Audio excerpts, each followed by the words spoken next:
Who of you have ever thought of giving a TED talk? I knew that Toastmasters one day.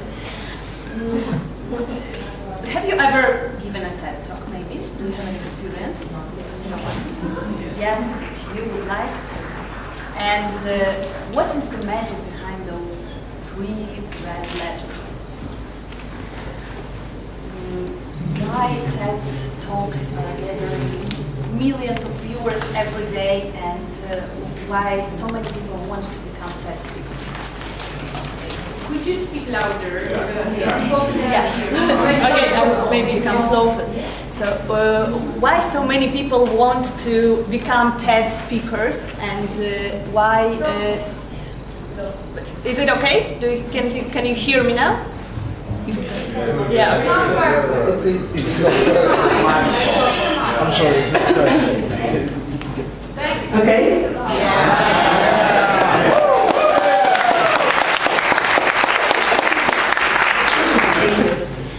So, what is the magic behind those letters? Why so many people want to become TED speakers, and why people watch?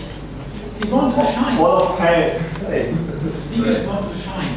So they get a platform to say, ah. Yes, exactly. Yes.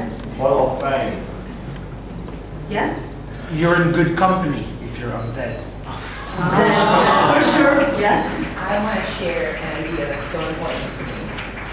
Thank you very much. Because if you are a TED speaker, then you really have something to share, right? And you have an idea that is worth spreading. So, TED conferences originally they started about 30 years ago, and they were conferences only about technology, entertainment, and design. But now they cover wide variety of topics, and TED events became so popular that in 2009 TEDx events appeared. TEDx are independently organized events all around the world in local communities, which gather people which have ideas worth spreading. So. Okay. Can you help me? I'm sorry.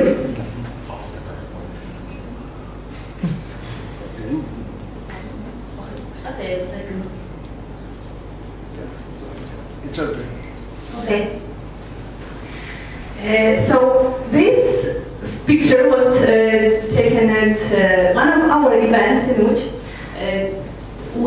2 years ago we decided with a team to organize TEDx in our city.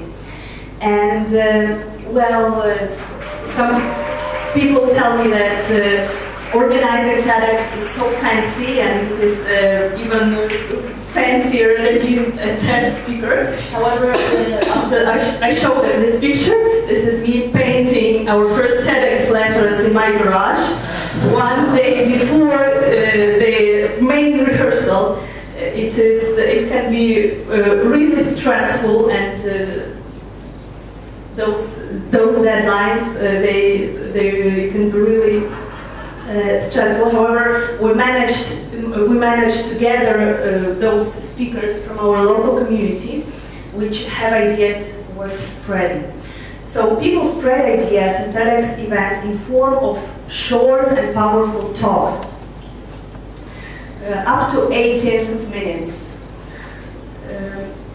How can you manage to transfer your idea into your audience's mind in 18 minutes? First of all, what is, okay? Why exactly 18 minutes? No less or more?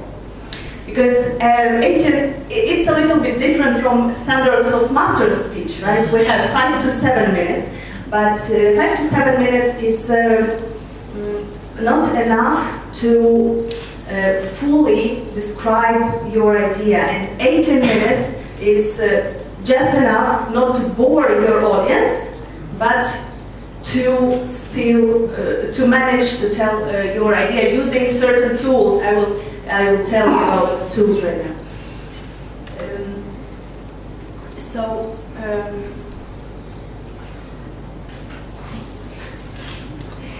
Okay, so think please about an idea you would like to share at the TED event.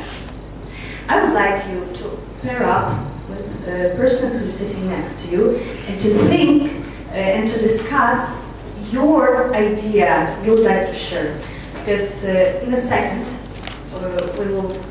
you will be able to practice your TED Talk a little bit here. So please, you have a couple of minutes to discuss.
Meaningful to say, some important idea that is worth spreading. So how to imprint this idea into your audience's mind? How to make them believe what you believe, right? This idea, it doesn't have to be a breakthrough innovation or something unusual. It can be just your observation. It can be your know-how, something you know, something that is worth spreading. But first, before I share with you some tools of how to do it, I would like to show you how not to do it. There are some types of TED Talks which you better avoid, because TED is about spreading the ideas, but people tend to make some mistakes. There are 4 talk styles you should avoid on the stage. First one is a sales pitch. Right? When we are on the stage, we want to tell about our product, about our company. We want to sell as much as possible. We want to show all our books we've written, everything we've made. However, when you start selling to people, you get negative effect. People won't listen to you, to your idea, when they can hear that they are being sold to, right? So, of course, if your idea is written in a book or in an article you've written, you can tell about this, but not boast around about this. Just try to be modest with it. The second type is unprepared speech. Yes, there is nothing like a TED speaker coming out to the stage, to the red dot. He has only one chance in his life to share his idea, and he goes something like, when I was coming here to this event, I was thinking about what I would say to you. And, okay? Sorry, does that ever happen, or is there like a core team of people? It happens. It happens. It happens, and when it happens at TED events, at the main events in the United States, they just don't post those talks. Those talks never go online. That's why you just don't see them. Is there a team, like I don't know, like a coach for every TED speaker? Yes. There is something. Yes, but it happens. It happens, and on TEDx events, it happens even more often, of course, because the TED events, they really have advanced coaching. They have long preparations. They have they meet several months before the event, then 1 month before the event, then a couple of weeks before the event, so they get to practice. However, when the speaker is getting stressed, then, you know, it happens. It just happens. And you have to remember that if you are on the TED stage, you have just one chance, because you are getting recorded, and this recording, especially if you're a TEDx speaker, is likely to go online, and it is likely to stay there forever. Yes, so just be careful and remember to be prepared. The third type is organizational stuff people just don't want to hear. When you work for a company, you think it's great, and of course you want to share the story of your company. However, other people, I'm sorry, but they don't care. Yeah, that's the truth. And people tend to share too much about their companies. My firm started back in '94, and why? Just stick to short, powerful stories and try to eliminate all the unnecessary information your audience won't need. And the last, which could be very important, especially for you, dear Toastmasters, is inspirational performance. Please avoid inspirational performances on the TED stage, because on the TED, you have to inspire, of course, but inspire by your own example. If you start jumping around with big eyes, shouting, go out of your comfort zone, and so on, it just won't work. Because maybe, I'm sure that you've been to many speaking events. Have you ever felt that you are not inspired by inspirational speakers? You know why? Because inspiration is not only about the tools you use in your speech. Inspiration is like love. You cannot get it by just asking for it. Like, please love me. No, you will be just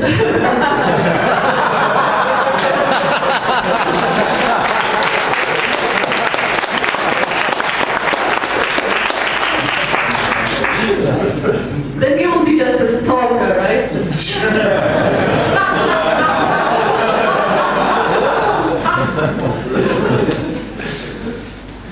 Inspiration is something more than that. You have to actually do something to inspire. You have to, inspiration is in your actions, is in your hours of hard work. When people see that you really know this topic, you worked it through, you spent many, many hours on it, then you can inspire by your own example. And this fake inspiration is we can practice it in our, these inspiration tools in our Toastmasters clubs in a safe environment, but on a TED stage, try to be as modest as possible and to focus on your idea as much as possible. Okay, so those are the things to avoid. And now I would like to share with you some tools, and maybe you will try them out. What should you do on a TED stage to make your TED talk shine? Those are main tools: connection, narration, explanation, persuasion, and relation. We learn and practice it in our Toastmasters clubs. So now we will just quickly go through them, and I would like you to show some examples. So please remember, think about your ideas you discussed right now in the groups. First of all, connection. You cannot push the idea in your audience's mind. The idea has to be pulled in. The person has to become interested in what you're saying and focus on what you're saying. So first you have to connect with your audience. So make eye contact, smile, look at them. First thing you do when you go out on the TED stage, you have just several seconds to connect with the audience. You can make a joke, you can make them laugh, then they will open even more. I can see that some of you are making notes. If you want, I can send this presentation later by email, if you want. And of course, stories. Stories are always working. Now I would like to show you one example from a TED Talk.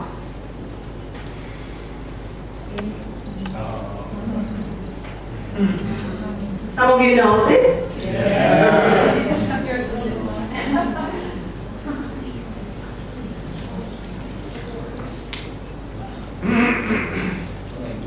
Hope the sound will work. So I'll start with this. A couple of years ago, an event planner called me because I was going to do a speaking event, and she called and she said, "I'm really struggling with how to write about you on a little flyer." I thought, "Well, what's the struggle?" And she said, "Well, I saw you speak, and I'm going to call you a researcher, I think, but I'm afraid if I call you a researcher, no one will come because they'll think you're boring and irrelevant." And I was like, "Okay." And she said, "But the thing I liked about your talk is, you're a storyteller, so Okay, so probably that's enough. Did you see what she did here? How did she connected with the audience? Humor. She told the story. Yeah, she smiled. She made eye contact. So please, maybe someone would like to try here and to start telling about your idea and make connection with the audience. Any volunteer? Please, Toastmasters. We have no ideas. You all remember your ideas you were talking about? Okay, we have a volunteer.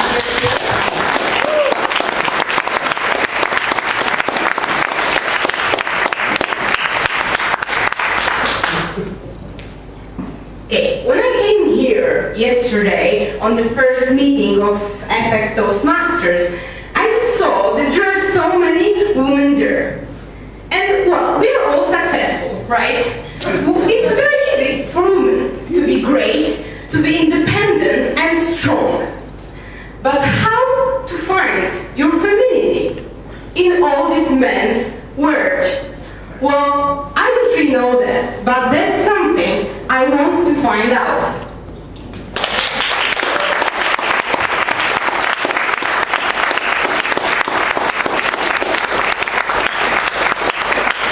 Thank you very much. It was a really great introduction. So, what did she do here? How did she connect with you?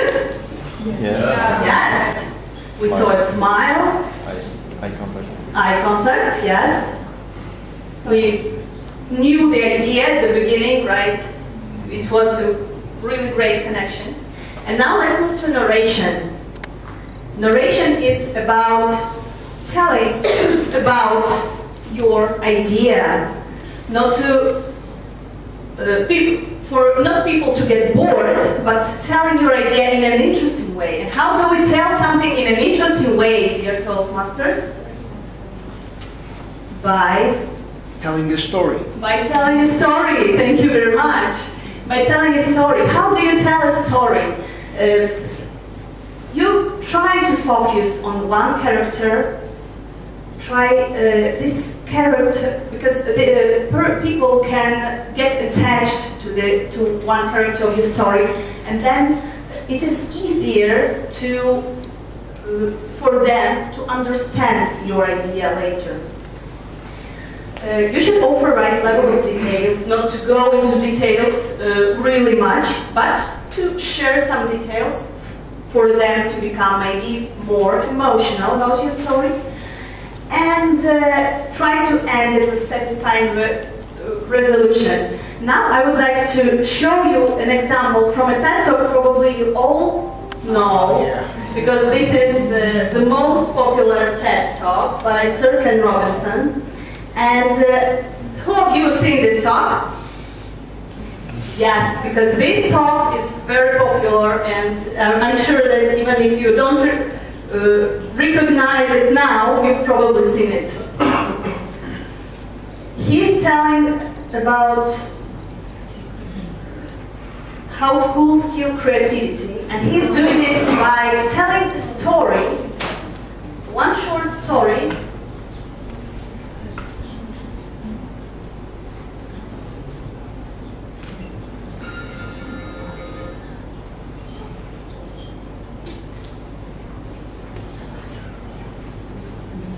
The story of a girl.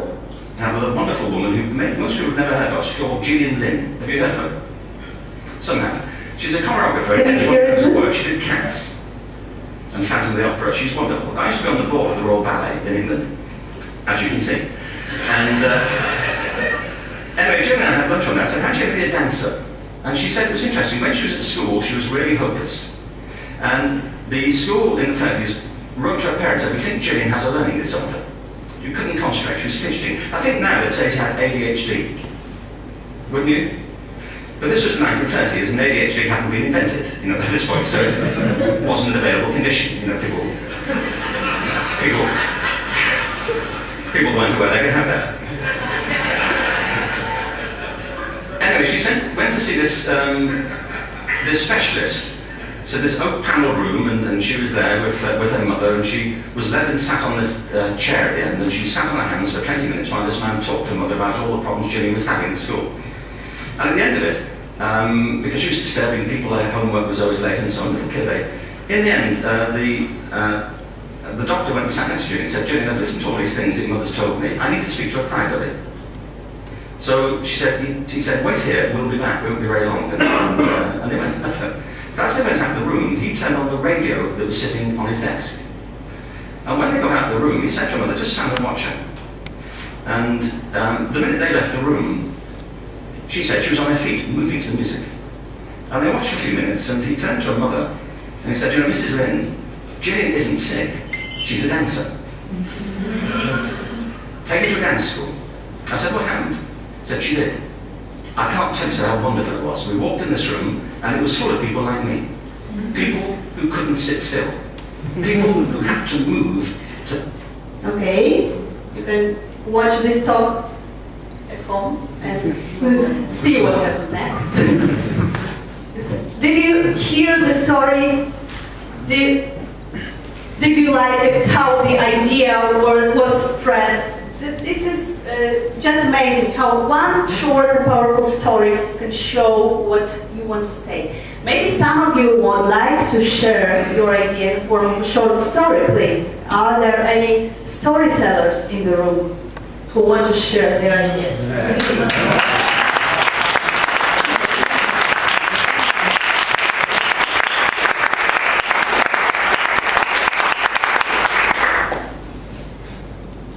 Why do we go to school?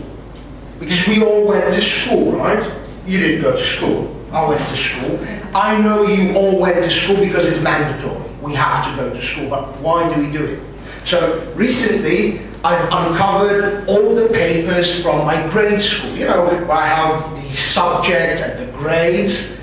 And what was interesting is that I found out that in some subjects that I had good grades, this is what I do for a living. This is how I make my money. From the subjects that I was always good at. I didn't have to learn hard to be good at Polish. I didn't have to learn hard to be good at English. It just came to me on its own. And this is how I make my money now. So then I was struck by this idea that we send kids to school and we tell the teachers, teach them geography, chemistry, physical exercise. And you know I hate physical exercise, right? It shows. But that's not the point of school. The point of school is to tell your kid, listen, go there are passionate people about different subjects, about geography, chemistry. And if you find something interesting there, then that's probably for you. And you should focus on it because it might become your profession when you grow up. School isn't about getting good grades. It's about finding who we are and what we should do in life.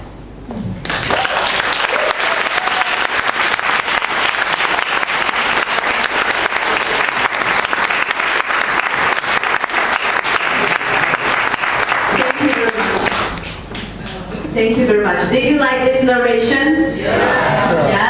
Yes, this narration was amazing. Let's see the next tool, which is very important in TED Talks, is explanation. Because usually you have to explain something to your audience in a very limited amount of time. To explain something your audience doesn't know, they are completely new in it. And if your concept is quite complicated, then it can be tough for your audience and for you as a speaker to explain. So first of all, what are the main tools? You have to start where your audience is and to light the curiosity. Why do they want to listen to you? Why should they be interested in what you say? This is a very important moment when you explain something. Don't just start explaining, but tell them why do they want to know it. And then, if you have several concepts, bring them one by one and try to use metaphors and examples, especially if what you want to say is a bit complicated. And here I wanted to show you an example of, which maybe some of you probably seen, by Dan Gilbert, who is explaining some concepts about brain, and he's using really some complicated theories, but he manages to explain them perfectly. Let's see the beginning of the talk.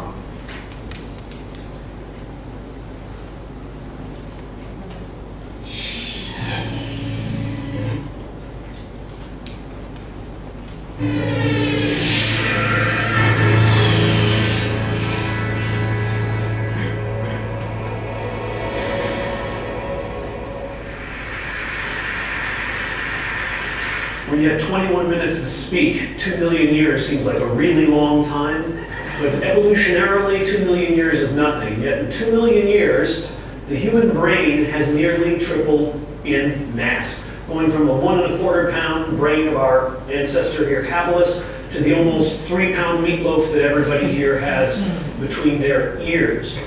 What is it about a big brain that nature was so eager for every one of us to have one?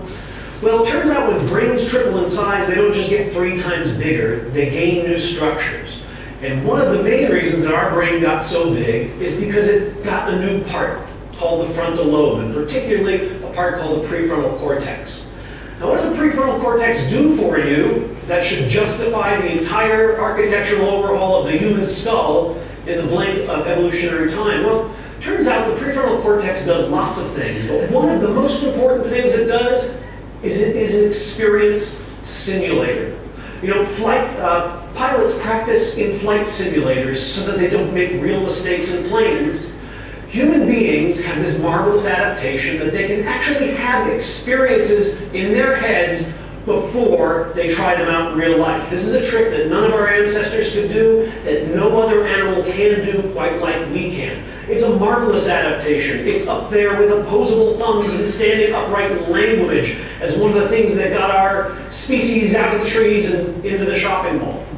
Now, all of you have done this. I mean, you know, Ben & Jerry's doesn't have liver and onion ice cream, and it's not because they whipped some up, tried it, and went yuck. It's because without leaving your armchair, you can simulate that flavor and say yuck before you make it.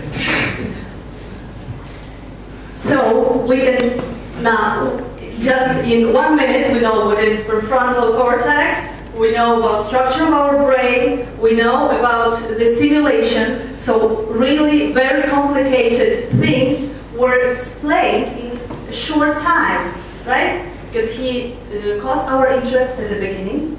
He wanted us to know about this topic. Then he used metaphors, liver and onion ice cream. We could taste it when he was telling about it. So these are explanation tools. And maybe someone would like to shortly explain some concept. A couple of minutes. Are there any experts here who know something what we don't know?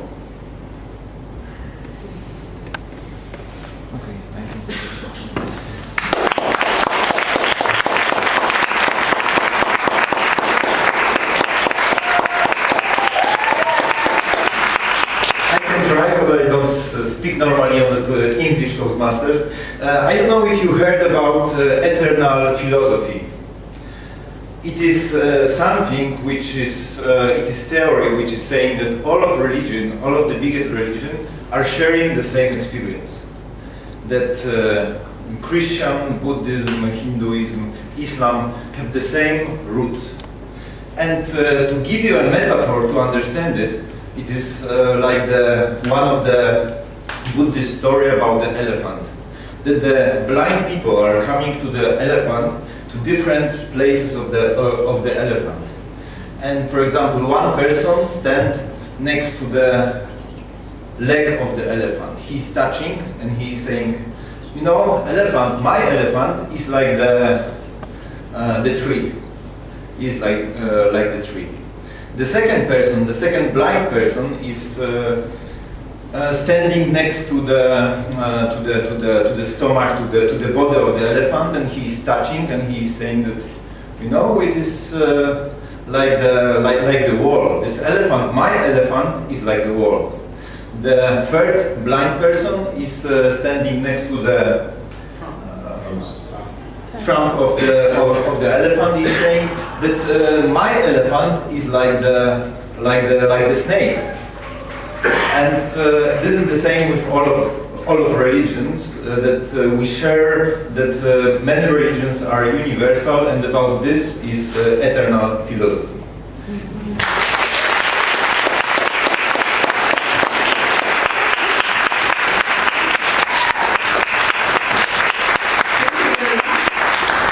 Thank you very much for explaining such a concept. And now let's move to another thing you will use in your TED Talk, you have to use, is persuasion.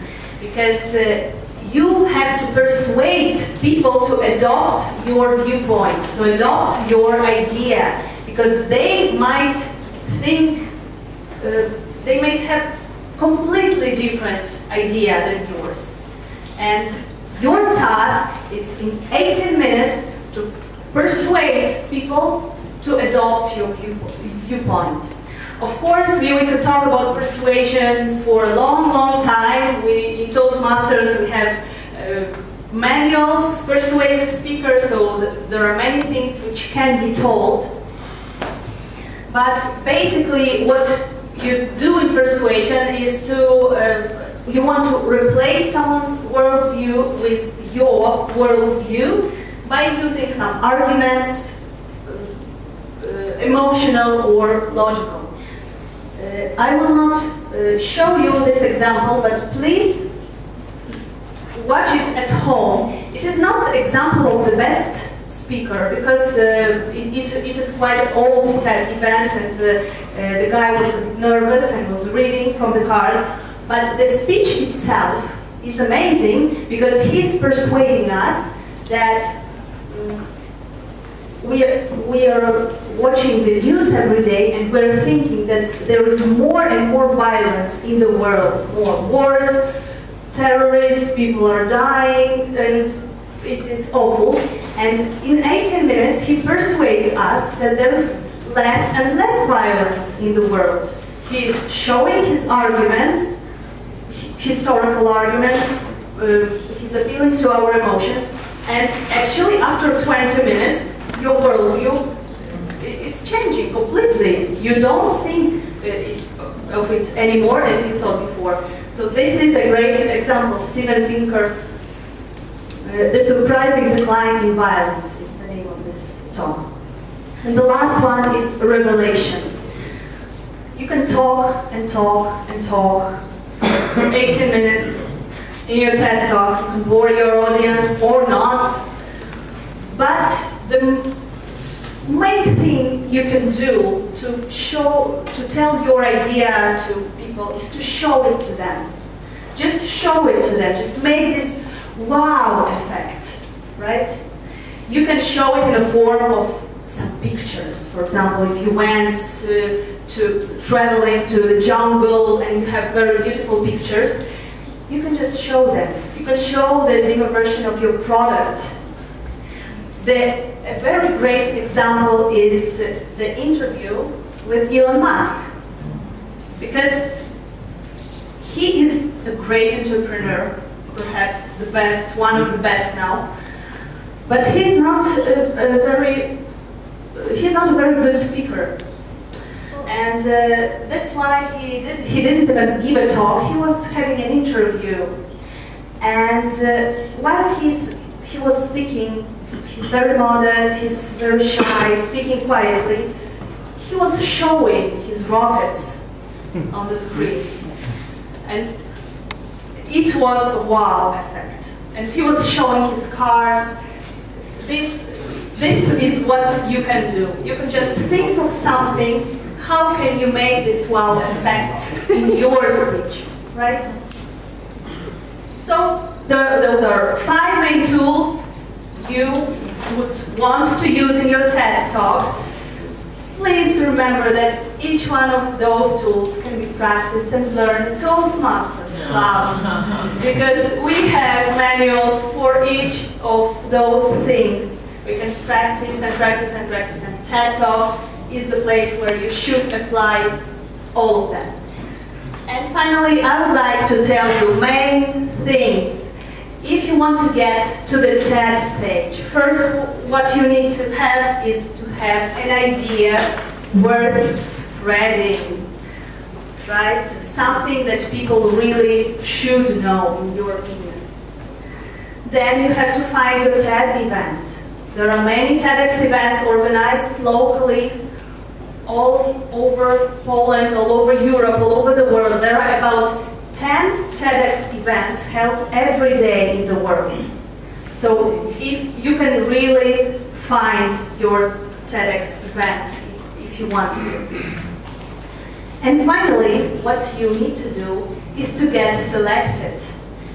And please, my advice to you, when you approach TEDx organizer and you say that you want to be TEDx speaker, don't tell that you are an experienced speaker, that you are a certified coach, that you are a trainer, and so on and so on. We are getting approached very often by people who just starting to advertise themselves, but not the idea.